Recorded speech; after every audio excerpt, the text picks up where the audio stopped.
counting down my top stories within the last couple years, and we got some doozies, don't we?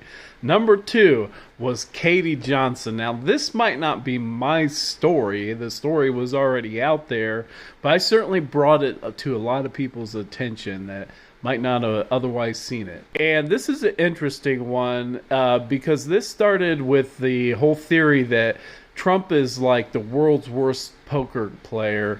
And like he like always accuses you like, oh, you got 3 aces, don't you? I know it, which means like he has 3 aces. And I started noticing like Q's always like talking about Democrats and Epstein, like kind of those two things mixed together.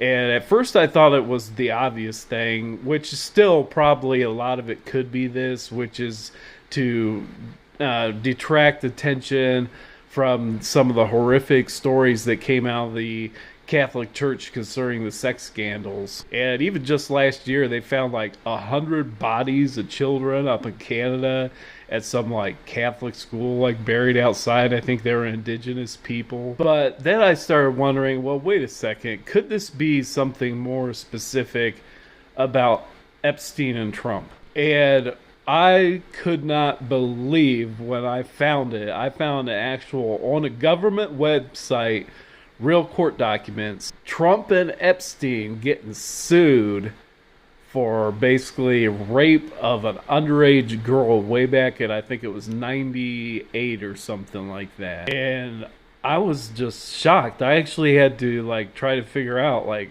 is this real? And, you know, I came to the conclusion that, yeah, this is a real thing. And sometimes you can almost tell by the kind of comments people are making, like how close you're getting to the truth, because they were like furious about that, right? And they'll defend Trump no matter what. And people always said that the case was thrown out of court.